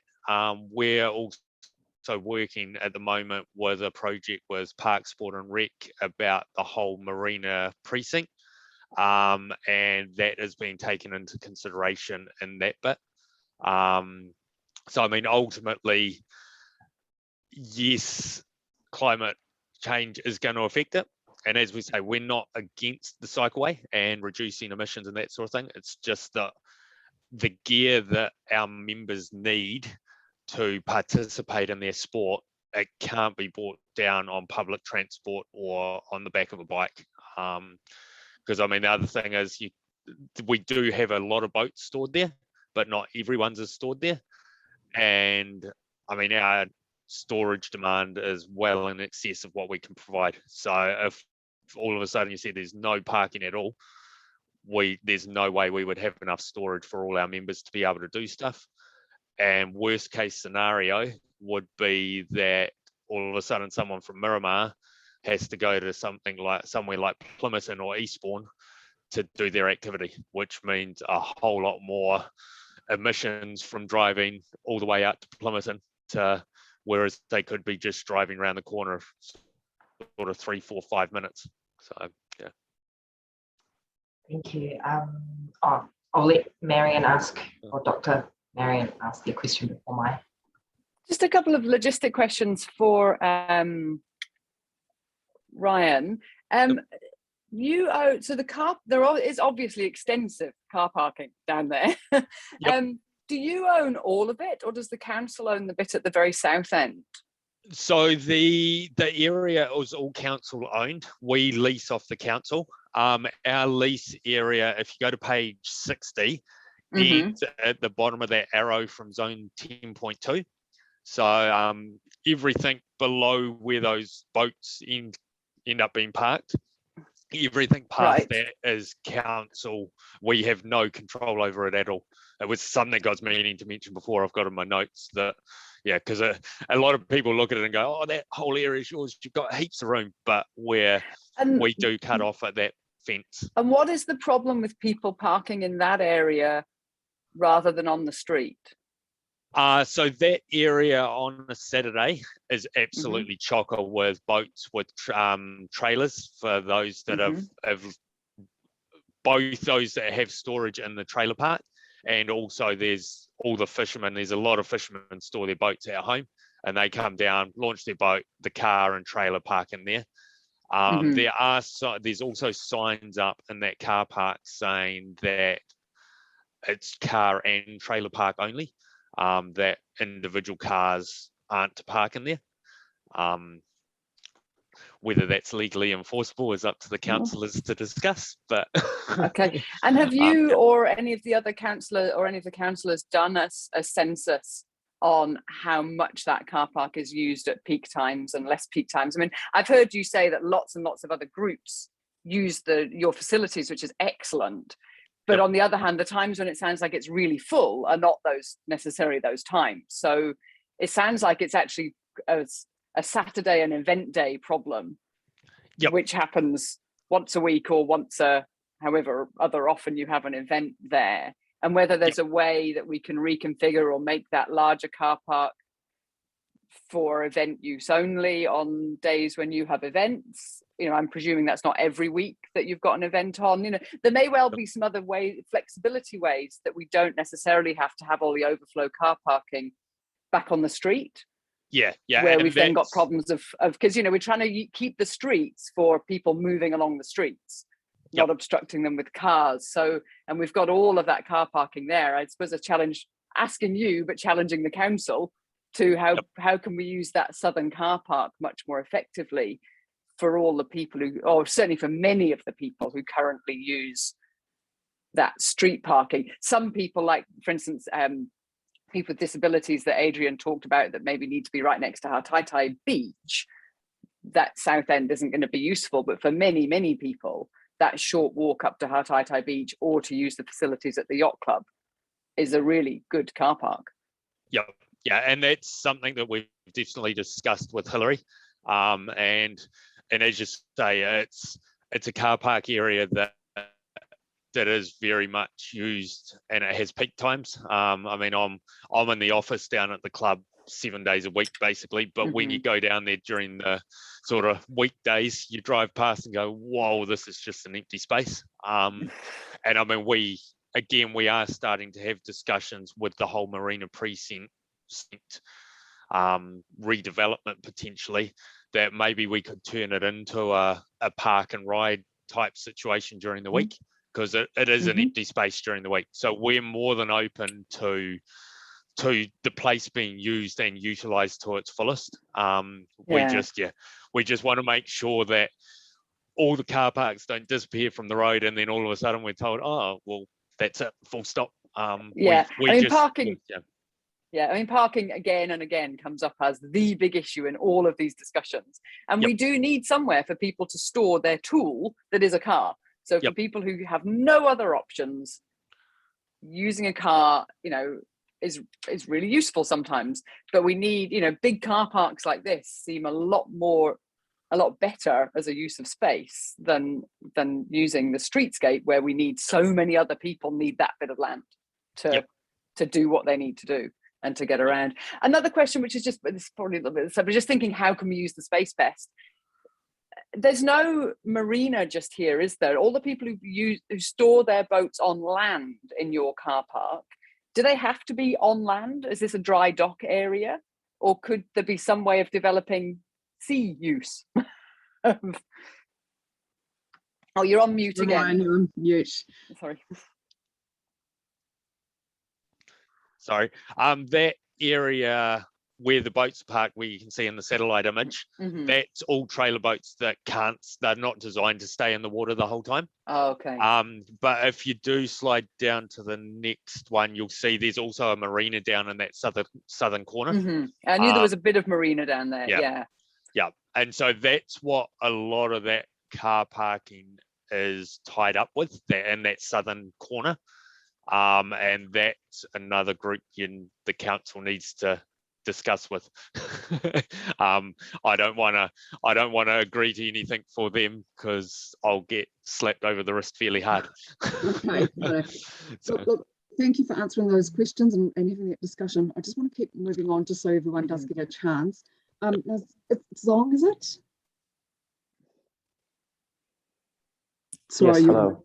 Hi, did I pronounce that correctly? I was checking. Yeah, that's perfect. All right, would you like to have a go? And it's great to see you here. Yeah, thank you. Thanks for having me. Yeah, I mean, just hearing a lot about parking here. That's what I didn't prepare anything that I'm going to speak off of. So I'll just respond to a few points here. Basically, parking seems to be a big theme. It really is a testament of how much space cars use up, right? I mean, you just drive this huge thing around, and now you need somewhere to put it. And it really becomes a limiting factor, as both Adrienne and Adrienne and Ryan are both mentioning, like car parks being limiting factors whenever there's like sailing going on, or whenever there's some kind of event going on, whether it's like for dogs, for swimming, for like fairs, or for like sailing. Have you guys have you guys thought about how it is simply a natural constraint of using cars? And like, what do you plan on doing? Like, okay, so let's pose this question to Ryan. Question to Ryan is, so obviously suddenly removing all of the street side parking is going to be rather painful, just because it's so sudden and such a shock. But there are as many parks as there are car park spaces as there are, no matter if it's on the street or in the sort of marina built out area.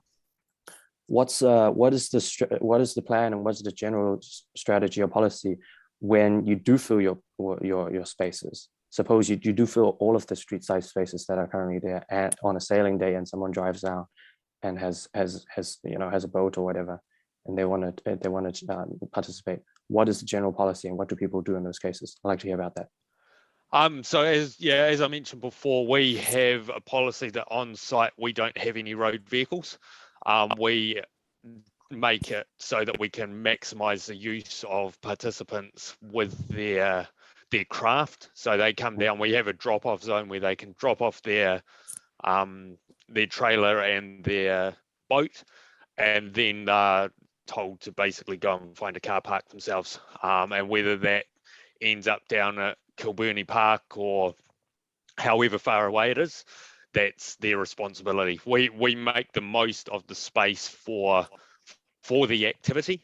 Yeah. And then after that, the responsibility for their own vehicle is theirs. But I mean, if we were to say, right, you can drop it off, but then you've got to go and park 10 kilometers away and walk back, it's not going to be an option.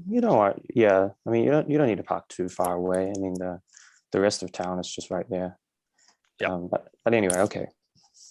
Like so it's going to be a limit. Like there is always a natural limit as to how much activity you can host on the site, and especially with land being council leased as well. Well, that not being a focus, there is always going to be a limit. So really, in my mind, what I'm looking at here is just to redraw the line here, so that you have some parking. Most of it is on site. Some of it is on the street side, and this project right here is talking about using the street side space for movement rather than for storage. Yeah. Let's see.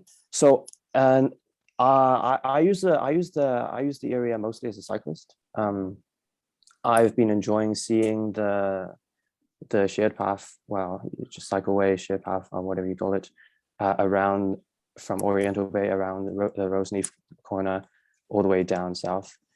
To me, one thing that's never really obvious from people who are currently opposing the bike lane build is what exactly is the alternative. So I've been keeping my ears open and hearing. So Adrienne mentioned some kind of slow zone idea. Ryan supported the cycleway in general, but I didn't hear any ideas. Let's see. let's pose a question to, how do I say your name? Adrian or Adrienne? Adrienne. Adrienne, yeah. So with the slow zone idea, what do you have in mind? Like, are you aware of what the current situation is? Like, if I'm cycling through the area, do you know how I would bike? Well, it seems to be a bit of a mixture, actually, I've noticed. I mean, there are a lot of cyclists who cycle on the road. There's a number that will cycle along the footpath. I don't know how you would do it. Okay. What do you have in your mind when you said, you know, some kind of slow zone idea to get past the area? Well, at the moment, as designed, it's the area for the shared pathway is essentially uniform the whole way around the bay. So yeah. There's an area, there's an area for walking, and there's an area for cycling, and so yeah. it's very wide. Yeah. If that same width is maintained the whole way through that area, then obviously the road, which is already narrow, is made a lot more narrow, and therefore all the parking goes, right? Yeah. So if we agree that disabled people, or you know, that there is a need for some parking at that beach, then how do you do that?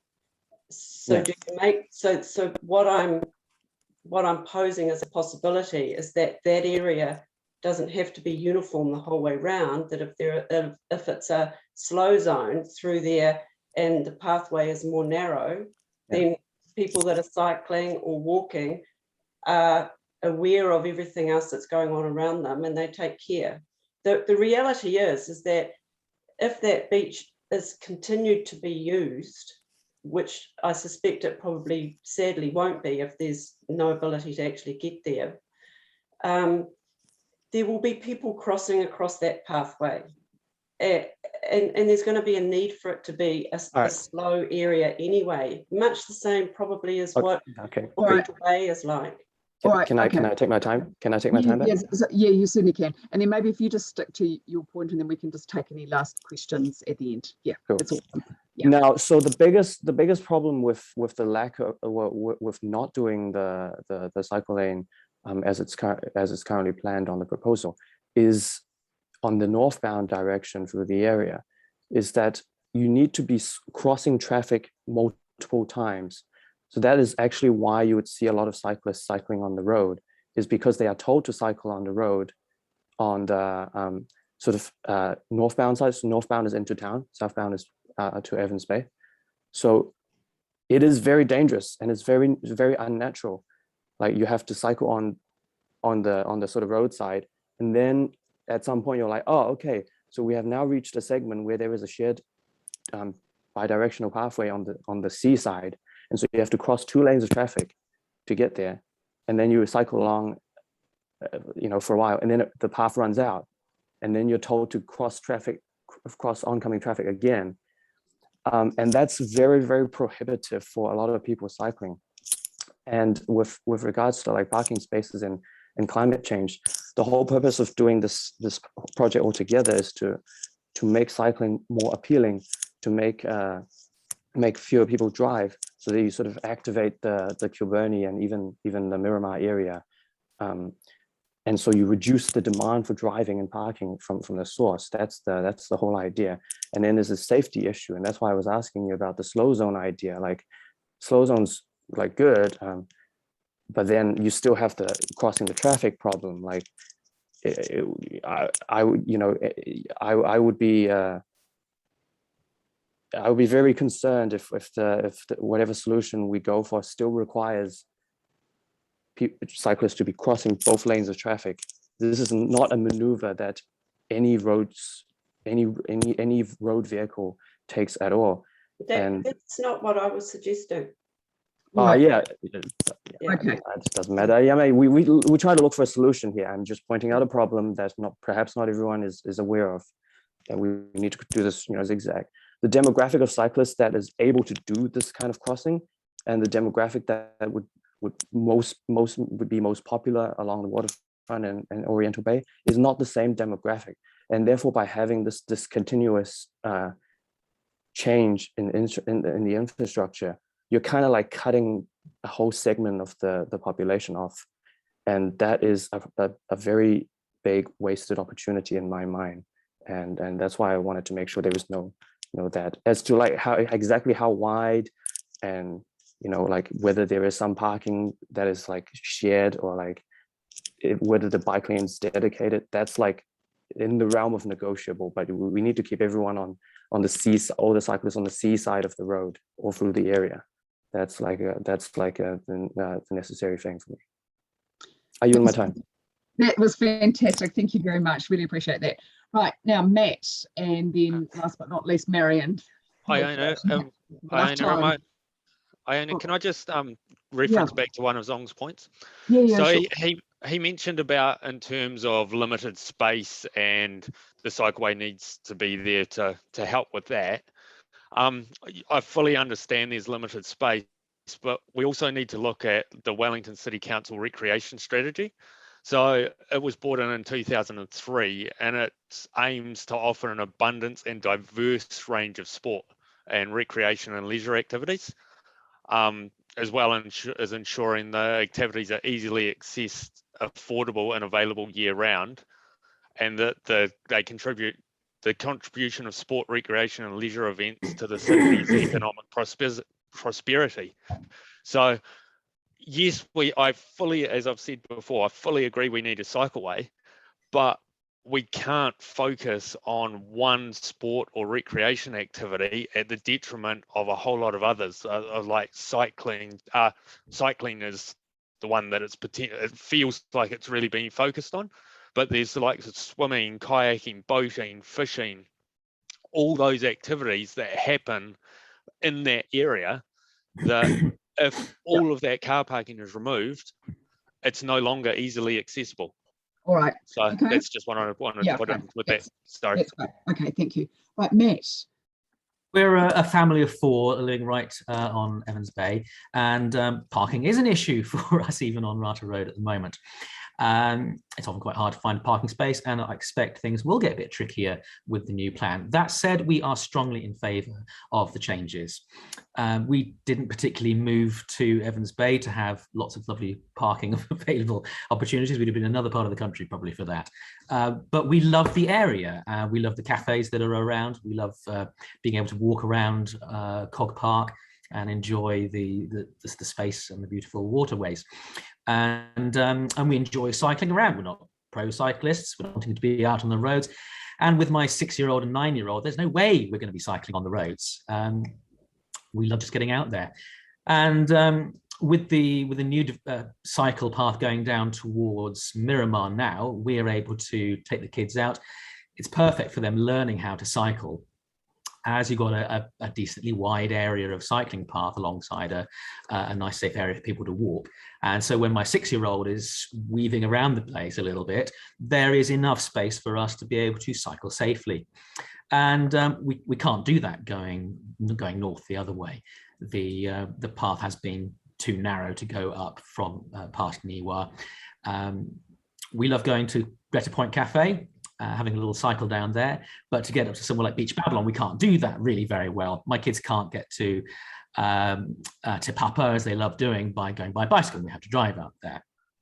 So we're really looking forward to it being wider, to opening up, being safer, so that we can take the kids out for a trip into the CBD and know that they're not going to run into trouble. The particular thing about the plan that I would make some points on, though, is that driveways and areas where cars cross the pathway, they are significant worries for us as parents. My 9-year-old is getting confident with being able to stop at driveways. My 6-year-old is still a little bit of a hazard. And anytime there is a crossing point, it's very nerve-wracking. We would rather there was one crossing point where we knew we needed kids to stop. We're all making sure things are safe, and then we can all safely get across the road, and I can let them loose for half a kilometre, knowing that they are safe. Lots of driveways crisscrossing, you're always having excess vigilance, making sure that the child in front of you, the child behind you, you're managing and making sure that they're going to be safe. If it is at all possible to reduce the number of crossing points, that would be wonderful. My submission on page 1 mentioned that there are now, I think we're going from 7 to 8 driveways or crossing points on this section. One of them is for Niwa, a new entrance for Niwa. I would love to be able to find out whether that is necessary, as it does introduce risk. Even if it's mitigated risk and making it as safe a crossing as possible. As a parent taking kids along there, it's still a nerve-wracking experience knowing that your kid is just not an adult with the capability to really keep themselves safe along crossings. The other one was trying to make sure that the crossings by the Evans Bay, it was Greta the Point, or the Point Greta, I never quite know, apartments right by Niwa. If there was a way of rerouting it, that would be great. I put forward a plan that might be potentially useful. So that's my point about the crossings. The final one is really about giving extra pedestrian access around the back of Niwa, around on the seaside area. Lots of pedestrians like walking around there. We love walking around there. It's possible to take kids over there with some bikes as well to keep kids off the main cycleway potentially. And creating a footpath from the main pavement on Evans Bay Parade around to the Point facility would be great. And that's all in my submission. Just replying to a few other concerns people have, it's mainly about parking. I think we're all gonna have to make some sacrifices, I'm afraid. Things are changing, and it is going to affect some people harder than others, but we need to move forward, and we've all got to adapt and change, I'm afraid. I do notice that the disability group, DPA, isn't it, are generally very strongly positive about the changes, and they do make some recommendations about parking, which I would love the council to listen to. But I think that their overall thrust is that they're supportive of the change. I would love us to listen to Adrian about the dog parking and provide more facilities, as Tori's been talking about, it's possible. And people like the kayaking group, I would love them to be supported and talk about ways that they can get their kayaks to the beach, possibly involving trailers on their bicycles, as do exist. I don't have any particular words to say about Evans Bay Yacht and Marine Motorboat Club, other than I think it is going to be hard for you, and if we can do anything to help support you, as I think Marion's been trying to do, and make the most of that parking space, that would be great. But I think it's just too important. We've got to make this cycleway work for the rest of the community. Matt, thank you very much. It was really clear, and it was helpful to have a local resident again, and as a parent of young children. Any just quick questions and comments, and then we'll go into Marion just before we finish. Councillor O'Neill, hi. Sorry, I feel like I'm talking quite a bit. It's fine, it's fine. I was just wondering, Hilary, if you were able to respond to any of the points that Matt has brought up in terms of unnecessary access points to Niwa or other things, or I assume you're responding in the submissions as well. That'd be great. Yes. Yeah, so we don't have much control over Niwa. So Niwa, they're going through a massive redevelopment at the moment, and they want an extra driveway. So they want 2 driveways, one for, I think, like their access vehicles, and then one for staff and visitors. And I think that's already been consented by the council, so there's not much we can do about that. As for your other suggestion about going around the back there, so it's an interesting suggestion. But yeah, I suppose that would involve some negotiation between the apartments and the Niwa and stuff like that. We have met with the Greta Point apartments there, and we've talked about their driveways there, and because they've got 2, and we've sort of suggested maybe you only need 1, but ultimately it really is up to them to do that. But on top of all that, the driveways will absolutely be safer than they are now. There will be, I mean, a lot of it just comes down to markings and signs and things like that, but they will be a lot more obvious. Like I think at the moment they're not very obvious, like, you know, a lot of people driving out don't realise that it's a shared path and that they should expect cyclists as well as walkers. So yeah, we do want to make them a lot safer. Good, that's Thank really you. And we do appreciate that mitigation. Fantastic, and we'll have some things to follow up from all these suggestions. Right, if we just move on to Marion now, because we just are unfortunately running out a bit of time. I wish we had more time. Right, go for it, Okay, Marion. I'm aware I've probably only got 3 minutes. As you know, I mean, I'm here to talk about the opportunity cost that we often lose by sticking with the status quo rather than having a future focus. And I know the council and the Greater Wellington Regional Council and the government and actually most of the rest of the world are desperate for us to have a future focus and try and reduce emissions and try and change the way we currently live in our cities. And as someone who works at the local hospital, where we have been at 150% capacity for the last 3 months, and that's without COVID and without the tsunami of diabetes and strokes and heart disease and all the rest of things that are going to come if we continue with our car-focused city living that involves free parking on the street and being able to get anywhere you want in your car at any time. This is a disaster, a complete disaster waiting to happen. And while it's great to have people's opinions and personal ideas and, you know, wanting their life to be the way it is, we've got to, I really, really strongly think we've also got to look at the evidence and we've got to look at the way forward and be really clear about this. In terms of I can't believe, when I started talking about transport and health, I never believed I would have so many conversations about parking. But we know the council, you did some opportunity costings for parking down on Island Bay, and I think worked out that it actually cost the ratepayer about $75,000 to maintain a suburban car park. It's not free parking the way we kind of imagine it is. Have you done the same costings for these car parks to know how much in terms of actually we are paying for them and therefore what they're worth and what having parking elsewhere is worth? I think I can answer that. No, we haven't, not for this project. Okay, so that would be really useful if you could. I find it makes a big difference when I'm talking to people about parking when they realise that free on-street parking is not actually free on-street parking. The other thing is it is only 750 metres from the South car park at the south end of the yacht club to Taitai beach. So apart from the very disabled, most people can make that 10-minute walk, and particularly most families. And I've seen people portage their kayaks up blooming caverns and, you know, over waterfalls. So I know that people with water sports equipment can carry it both in their hands and in other ways if they really want to. So the number of people who would actually be truly limited to needing to park right outside Taitai beach is probably enough that we can service with some disabled car parks. And looking at your plans, there is an intention to still have some car parks near there, which could all be disabled car parks. And that would be great because some people do need a car as a tool to get them to where they want to go. What we need to focus on is not having more people in that situation in another 20 years' time, because we've focused on only being able to allow cars everywhere, and thus everybody else has now had their legs chopped off from diabetes and their hearts and their brains munted from heart disease and stroke disease. And if you want to see more of it, just come on a ward round with me every day. It's all I do. And it is preventable illness.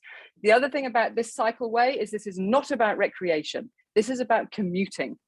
And commuting, getting people out of their private cars to commute to work every day or commute to school is the best way we can improve people's health through transport advocacy.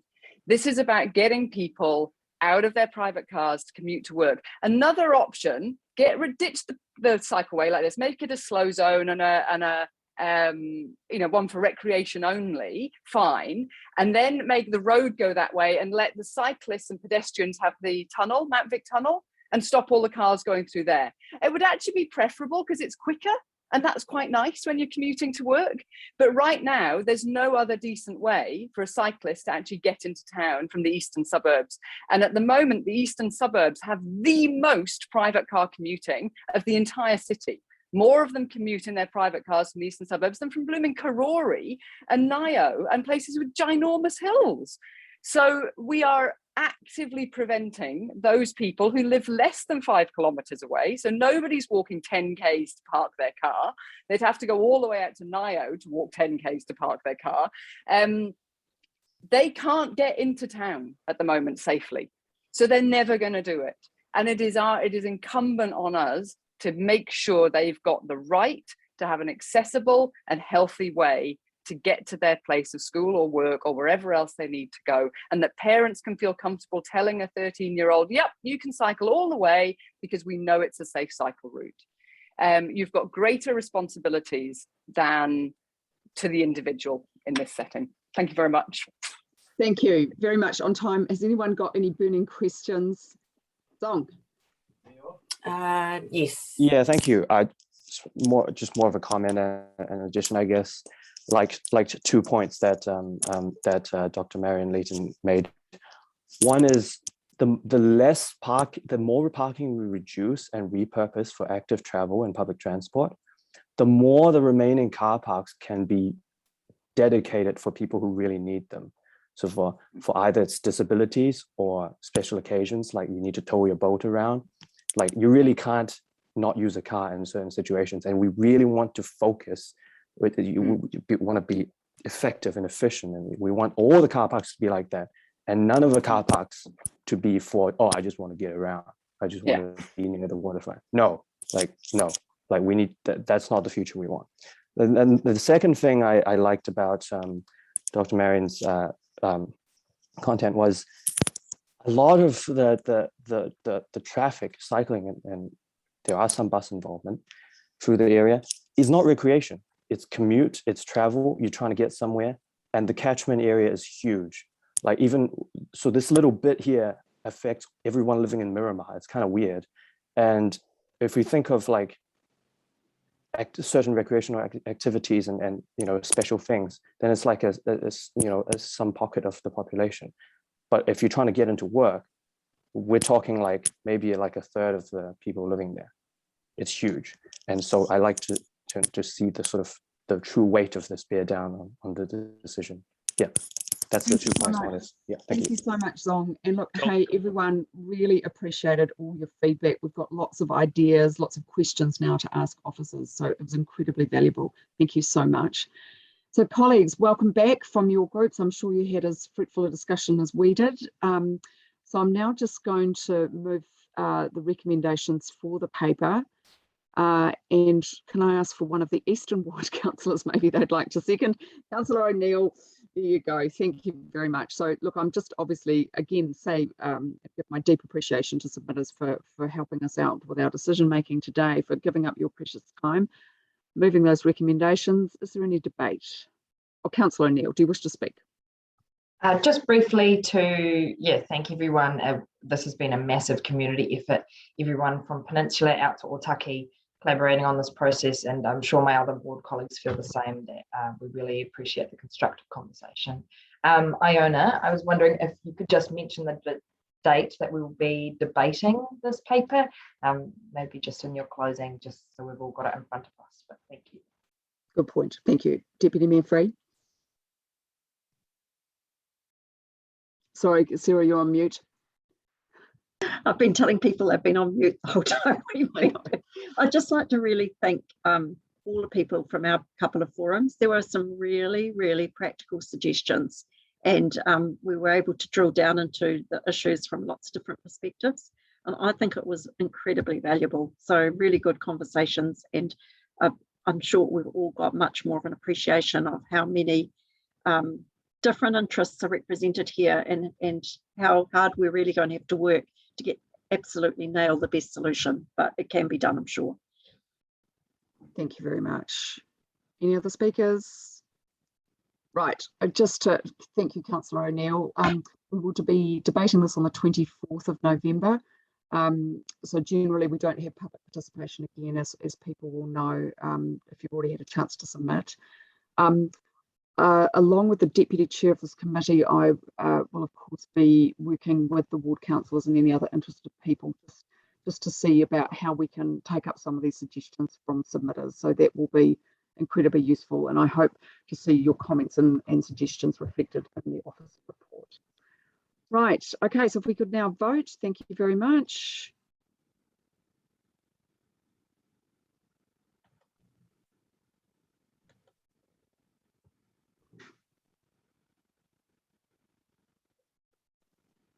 That's unanimous, 13 votes in favour, with Mayor Foster and Councillor Foon being absent. Wonderful, thanks Heidi. Right, and I'll just go back to my notes for the closing karakia for a good meeting to conclude it. Unahia, unahia, unahia ki te urutapunui. Kia wātia, kia mama, te nāko, te tinana, te wairua, e te aratakutu. Koia rā e rongo, whakaria ake ki ronga. Kia wātia, ai rā kua wātia. Kia ora everyone, thank you so much again for all your amazing contributions, and thank you colleagues as well. Have a good afternoon everyone. Kia ora. Kia ora. Thank you very much. Kia ora.